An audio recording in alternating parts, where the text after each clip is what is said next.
Assalomu alaykum. Elektrotovar sotadigan do'konda 4 yildan oshiq ishlab, stabilizator bilan bog'liq juda ko'p muammolarni ko'rdim. Kimdir noto'g'ri tanlagan quvvatini, kimdir esa noto'g'ri ulagan, kimdadir esa stabilizatorni o'zi yordam bermagan.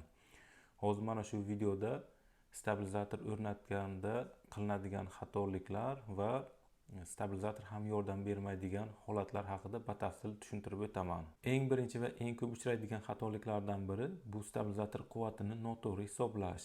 Agar bitta elektrojihoz uchun qo'yayotgan bo'lsak, o'sha elektrojihozimiz quvvatiga 30% zaxirasini qo'shib tanlasak, umumiy qo'yayotgan bo'lsak, uyimizdagi elektrojihozlarni umumiy quvvatini hisoblash kerak bo'ladi. Bu yerda hamma uyimizdagi elektrojihozlarni qo'shish shart emas quvvatini. Doimiy ishlaydiganlarni hisoblab chiqsak bo'ldi. Birga ishlash koeffitsiyenti deydi. Masalan, 30 kilovat hisoblasak ham uyimizdagi elektrojihozlarni ulardan doimiy 5 kilovat ishlashi mumkin. Masalan, suv isitgich bor desak, 50 litrligi 1,5 kilovat atrofida. Konditsioner bo'lishi mumkin. Bitta konditsionerimiz 12 taligi ham 1,5 kilovatga bormaydi. Mayli 1,5 kilovat deymiz, 3 kilovat bo'ldi. Yana nima ulanishi mumkin? Katta quvvatli. Masalan, elektrochoynak bo'lishi mumkin. U ham 2 kilovat desak 5 kilovat bo'ldi. Yana qo'shimcha pilsoz bo'lishi mumkin. Oshxonada nimadirlar pishirilishi mumkin. U yoq bu yoq hammasiga 3 kilovat desak, jami 8 kilovat bo'lyapti. 8 kilovatga 30% zaxirani qo'shadigan bo'lsak, 10,5 kilovat bo'lyapti. Bu yerda har doim ham biz hisoblagan quvvatdagi stabilizator bozorda bo'lmasligi mumkin. Masalan, biz 10,5 kilovat hisoblayapmiz. Bozorda 10 kVlik va 12,5 kVlik stabilizator bor. Biz xohishimizga qarab ikkalasidan bittasini olib qo'yishimiz mumkin. Elektrik bo'lmagan mijozlarimiz stabilizatorda yozilgan kV, ya'ni kilovolt amperni kilovat deb hisoblashadi. Aslida stabilizatorda yozilgan bu to'liq quvvat, biz hisoblagan aktiv quvvat 8 kilovatimiz. Elektrik bo'lmasangiz, o'rtacha hisoblagan quvvatni 0,8 ga bo'lsak, to'liq quvvat kelib chiqadi. Ya'ni 8 kilovatni bo'lamiz 0,8 ga 10 kilovolt amper to'liq quvvat kelib chiqyapti. Yana qo'shimcha 30% zaxirani qo'shadigan bo'lsak, 13 kilovolt amper bo'lyapti. Ya'ni biz olmoqchi bo'lgan stabilizatorning quvvati bundan past bo'lmasligi kerak. Bozorda esa 12,5 lik va 15 kilovolt amperli stabilizatorlar bor. Yana bitta narsa, stabilizatorlar kuchlanish tushganda o'zini to'liq quvvatini bermaydi. Ya'ni o'zida ko'rsatilgan aytaylik 15 kilovolt amperli stabilizator 198 volt bilan 242 volt orasida bo'lsa, kuchlanishimiz 15 kilovolt amper beradi. Agar undan past bo'lsa, quvvati ham tushadi. Aytaylik 150 voltga tushsa, 50% ni beradi. Bu degani 7,5 kilovolt amper berib biladi. Bu narsa stabilizatorni o'zida yoki qo'llanmasida grafikda ko'rsatilgan bo'ladi. Biz uyimizdagi kuchlanishga qarab stabilizatorni tanlashimiz kerak bo'ladi quvvatini to'g'ri. Uyimizga o'rnatilgan elektrohisoblagichlarni eng katta toki 100 amperli bo'ladi. Odatda 60 yoki 80 amperli o'rnatilgan bo'ladi. Stabilizator tanlaganda mana shu narsaga e'tibor berish kerak.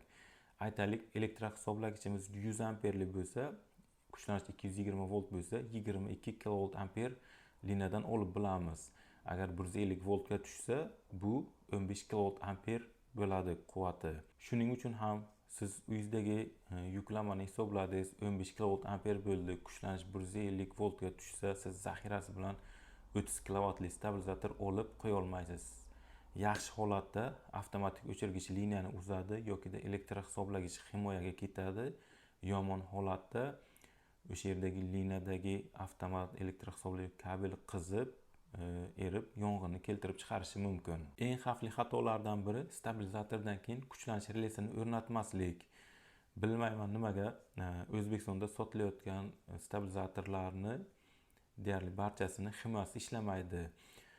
Ya'ni o'zi ishlaydigan diapazondan kuchlanish baland yoki past bo'lsa, kuchlanishni to'g'ridan to'g'ri o'tkazib yuboradi. Bu bo'lishi mumkin balandi 270-280, pasti 70 voltgacha tokni o'tkazadi, to o'zi o'chmaguncha.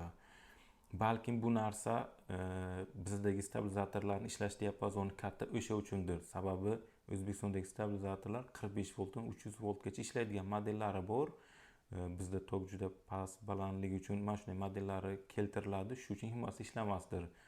Bu haqida YouTube kanalimda alohida videoda batafsil tushuntirganman, kirib ko'rishlaringiz mumkin. Shuning uchun ham stabilizatordan keyin kuchlanish relasi qo'yish shart. Biz stabilizatorni olyapmiz, qaysidir elektr jihozimizni himoya qilish uchun. Mana shu vaziyatda kuchlanish me'yordan juda oshib yoki tushib ketsa, stabilizator uni ko'tara olmasa yoki tushira olmasa, to'g'ridan to'g'ri o'tkazadi. Mana shunda biz qo'ygan elektr jihozlar ishdan chiqishi mumkin. Bu bo'lishi mumkin tibbiy elektr jihozlar, server bo'lishi mumkin, kompyuter bo'lishi mumkin yoki boshqa narsa. Stabilizatorning o'zi ham mana shu narsalarni kuydirish qo'yishi mumkin. Ko'pchilik bunga e'tibor bermaydi. Stabilizatorlarning himoyasini ishlash tezligi juda sekin bo'ladi. Ko'p holatlarda 100 millisekund yoki undan sekinroq bo'ladi. Bu yana stabilizatorning modeli, qanaqa turdagisi va avariya holatga bog'liq. Kuchlanishni birdan oshib ketishi, birdan tushib ketishi yokida birdan 380 kelib qoladigan vaziyatlar bor. Mana shunday vaziyatda tez ishlaydigan kuchlanish relasi qo'yish kerak bo'ladi. Mana shunday vaziyatlarda men zubur kuchlanish relasini tavsiya beraman. Sababi hozir O'zbekistonda eng zo'r kuchlanish relalaridan biri faqat shular bo'lib qolyapti. Bularni bir faza uchun ikki xil modeli bor. D63T modeli va D263 Red modeli. Bu oldin mana shu modeldan sotiladi. Hozir ham ikkalasi ham bor. Keyin yangicha varianti chiqdi. Har ikkalasida ham qo'llanmasida 40 millisekunddan oshmasligi yozilgan, lekin mana bu eski turdagisi 30 milliamperga 30 millisekundga bormasdan o'chirsa, bunisi 20 millisekundga bormasdan liniyani uzib qo'yadi. Bu kuchlanish relaylarni eng katta yana qulayliklardan biri bu sinusoid 0 nuqtaga kelganda liniyani qo'shadi. Bunaqa tez ishlash, bunaqa funksiya boshqa Xitoy kuchlanish relaylarida men ko'rganim yo'q. Shuning uchun ham ular 200 mingdan oshmaydi. Bular 600 ming atrofida turadi. Bu kuchlanish relaylarini obzorini YouTube kanalimda bir nechta videoda qilganman. Undan tashqari Xitoy kuchlanish relaylarini ham obzori bor. Kirib ko'rishlaringiz mumkin. Shunday vaziyatlar bo'ladi, stabilizator qo'yiladi, lekin ishlamaydi. Sababi o'sha yerdagi liniyadagi kuchlanish juda past. 100 volt yoki undan past bo'lishi mumkin. Bunday vaziyatda tayanchdan stabilizatorgacha bo'lgan simni qalinligiga almashtirish kerak bo'ladi. Elektrik chaqirasiz, joyiga ko'radi. Yokida bu ham yordam bermasa, o'sha stolbadagi simni o'zi yupqa bo'lishi mumkin, transformatorgacha bo'lgan sim. Bu holatda transformatorgacha simni almashtirish kerak bo'ladi. Yokida transformatorni o'zi ko'tarmayotgan bo'lishi mumkin. Yuklama juda katta, liniyadagi simlar qalin, transformatorning o'zi katta yuklama bilan ishlayapti ortiqcha. Bu vaqtda sizga 30 kilovatli stabilizator qo'ysangiz ham yordam bermaydi. Bunday vaziyatda o'sha yerdagi transformatorni kattarog'iga almashtirish kerak bo'ladi. Aytishingiz mumkin, nima uchun unda 45 voltdan ko'taradigan stabilizatorlar bor? Qo'ysa nimaga ko'tarmaydi deyishingiz mumkin. To'g'ri. Stabilizator ko'tarib biladi, lekin o'sha liniya qancha quvvatni ko'tarib bilsa, masalan, stabilizator qo'yishingiz mumkin, elektr jihozni ulashingiz mumkin. O'sha liniya masalan 2 kilovatni ko'tarib bilishi mumkin, 5 kilovatni ko'tarib bilishi mumkin. Siz 20-30 qo'yganingiz bilan o'sha quvvatdan oshsa, stabilizator o'chib himoyaga ketaveradi. Bu narsani elektrik chaqirib, ya'ni mutaxassis kelib joyida ko'rib, sizga bir narsa deyishi mumkin. Ko'rib turganimizdek, stabilizator qo'yish oson ish emas. Faqat kattasi bo'lsa yaxshi degan fikr bilan emas, tarmoqning real holati, aniq hisob-kitob va himoya qurilmalarini to'g'ri tanlash kerak bo'ladi. Va albatta, stabilizator qo'ygandan keyin tez ishlaydigan kuchlanish relaylarini qo'yish kerak. Savollar qolgan bo'lsa, izohga yozamiz. Undan tashqari Telegramda kanal va guruhimiz bor. Guruhimizga menga o'xshagan elektriklar ko'p. Savollaringizga tezroq javob topishlaringiz mumkin. Telegram kanalimizdan esa elektrikka kerakli sxemalar, qo'llanmalar, shunga o'xshagan narsalarni topishingiz mumkin. Undan tashqari elektriklikni o'rganmoqchi bo'lganlar uchun elektriklikni noldan o'rganish bo'yicha Telegramda yopiq onlayn kursimiz ham bor. Batafsil ma'lumotlar Telegramdagi ochiq kanalimizda.